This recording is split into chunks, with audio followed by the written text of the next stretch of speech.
அஸ்ஸலாமு அலைக்கும்மா. இன்றைக்கி நம்ம சவர்மா செய்ய போகிறோம். சவர்மா செய்கிறதுக்கு ஈஸ்ட்டுன்ட்டு கடையில் விற்கும். இப்போ நான் ஒரு 1/2 கிலோ மாவு செய்ய போகிறேன். அதுக்கு இந்த ஸ்பூனை பாருங்கள். இந்த ஸ்பூனில் 1.5 ஸ்பூனு அந்த ஈஸ்ட்டு, 2 ஸ்பூனு சீனி, கொஞ்சம் நகைக்கண் சுடுற அளவுக்கு சுடுதண்ணியை ஊற்றி ஒரு 10 நிமிஷம் வச்சேன். 10 நிமிஷம் வைக்கவும் பாருங்கள் எப்படி ஆயிடுச்சுன்னு, நல்லா பொங்கி வந்துருச்சு. இப்போ என்ன செய்வோம், இதை நம்ம இதில் ஊற்றணும். மாவை அந்த 1/2 கிலோ மாவை இதுண்டு இப்போ அதை ஊற்றி நான் காட்டுறேன். அந்த 1/2 கிலோ மாவை தட்டிட்டேன். நடுவில் ஒரு இதை ஊற்றி இங்கே இருங்க,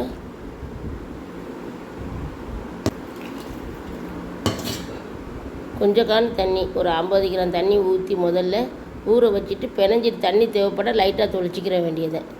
இப்போ நான் அதை மாவை பிணைகிறேன். இப்போ ஒரு ஸ்பூன் அளவுக்கு எண்ணெய் ஊற்றிக்கிறேன். இப்படி தான் பிசு பிசுன்னு இப்படி தான் வைக்கேன். ஒரு ஸ்பூன் அளவுக்கு எண்ணெய் ஊற்றிக்கிறேன். எண்ணெய் ஊற்றிட்டு திரும்ப நம்ம மறுவாவும் பிணைவோம். ஒரு 10 நிமிஷம் நம்ம பிணைஞ்சமாக்க மாவு ரொம்ப சாப்பிட்டோம். நல்லா பிணைஞ்சி லைட்டாக எண்ணெயை ஊற்றி இப்போ நம்ம ஒரு 1.5 மணி நேரம் 2 மணி நேரம் அப்படியே ஊற வச்சுருவோம் இந்த மாவை. இப்போ அதுக்குள்ளே வைக்கிறதுக்கு நம்ம இந்த சிக்கனை இந்த பொரித்து வச்சுக்கிற போன்லெஸ் சிக்கனை நம்ம எப்போவும் வீட்டில் பிரட்டுவோம்ல, சிக்கன் பொடி, இஞ்சி வெள்ளை பொடி, இது கரம் மசாலா தூள் எல்லாம் போட்டு, தயிர் ஊற்றக்கூடாது, முட்டை ஊற்றக்கூடாது, சும்மா இது சிக்கன் பொடி போடுவோம், இஞ்சி வெள்ளை பொடி போடுவோம், சிக்கன் கரம் மசாலா தூள் போடுவோம், எலுமிச்சை பழம் ஊற்றி இதை பிரட்டி ஊற வச்சுட்டு கொஞ்சம் பொரித்து போன்லெஸ்ஸாக பொரிச்சு வச்சுக்கிறேன்.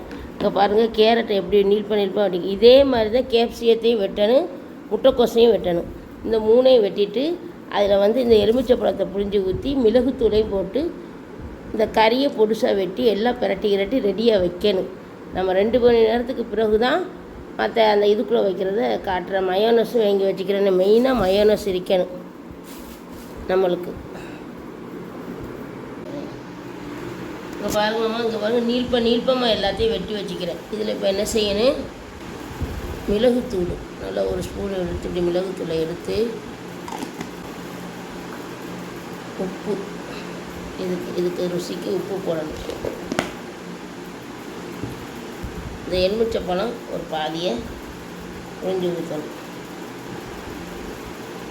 இதை போட்டு நல்லா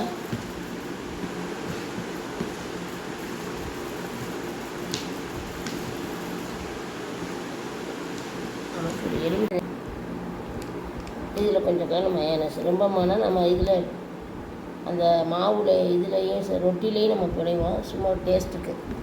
சிக்கனு, கேரட்டு, கேப்சியம், முட்டைக்கோசு, எலுமிச்சைப்பழம், பெப்பரு, உப்பு எல்லாம் போட்டு இப்படி எல்லாத்தையும் பிணைஞ்சி நம்ம வச்சிடணும். அப்படியே எல்லாம் நல்லா ஊறட்டு. நம்ம அந்த இதை பிரட்டி வைக்கும்போது, சவர்மா இது பிரட்டி அதை ரொட்டி வைக்கும்போது இதை எல்லாத்தையும் சேர்த்து வச்சிடணும். இப்போ நம்ம 1 மணி நேரத்துக்கு பிறகு பார்க்குறோம் எப்படி இருக்குன்னு பாருங்கள். மாவு ஒரே டப்புன்னு ஒரு குத்து. இதை கவலைப்படாதீங்க, கிளுக்கிண்டு இருந்தாலும் லைட்டாக அப்படிக்கான்னு மாவு போட்டு நம்ம உருக்கலாம். இதை நம்ம உருண்டை போட்டு எத்தனை உருண்டை மாவு போட்டு வளர்த்துக்கலாம். மாவு லைட்டாக தண்ணியாக இருந்தால் நம்ம மாவு போட்டு பிணைஞ்சிக்கிற வேண்டியதுதான், ஒன்றும் பிரச்சனை இல்லை. அது மாவு போட்டு பிணைஞ்ச மாதிரி தான் மேட்டாப்பில் இருக்கேன், எண்ணெய் ஊற்றி இதுங்க மாட்டாங்கல்ல. இப்போ நம்ம இதில் கொஞ்சம் மாவை போட்டு இந்த மாவு லைட்டாக அள்ளி வச்சுக்கிறோம். அடுத்தது அப்படின்ட்டு ஒவ்வொரு உருண்டை பாருங்கள், கொஞ்சம் பெருசாக தான் போடணும். நம்ம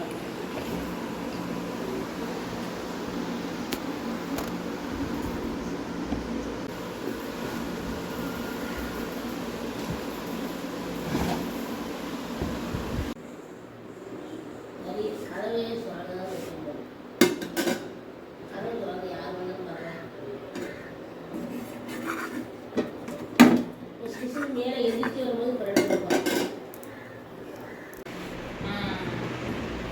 இதுக்கு 2 பேர்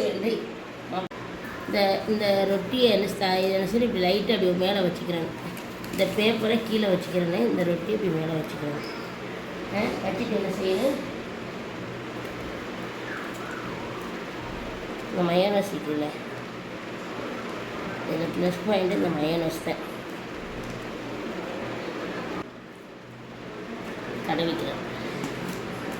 தடவிக்கிறோமா? ரெண்டாவது நம்மள்கிட்ட சில்லி சாஸ் வேணுங்க.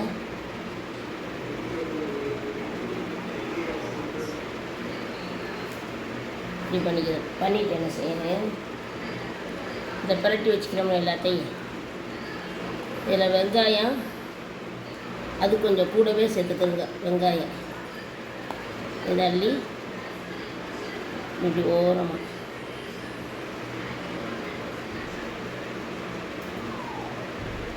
இப்படி வச்சுட்டு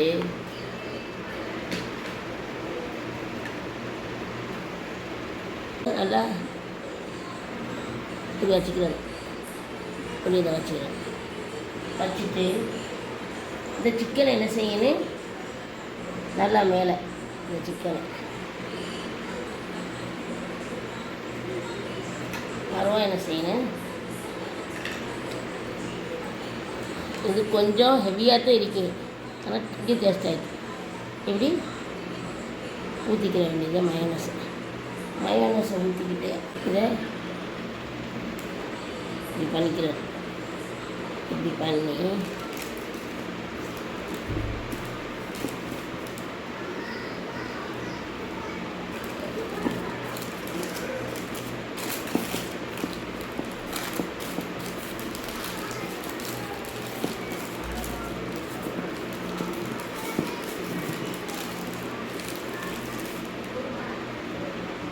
கொஞ்சம் கால் இதில் அள்ளி இப்படி வச்சு அந்த கறியையும் கொஞ்சம் கால் அள்ளி வைக்க வேண்டியது.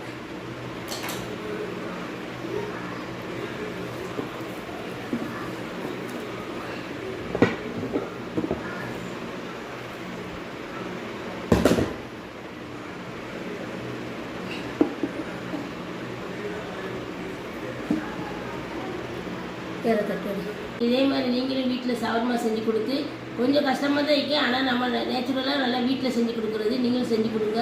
ஈஸியான வேலை தான். லைக் பண்ணுங்கள், சப்ஸ்கிரைப் பண்ணுங்கள் ஷவர்மாக்கு.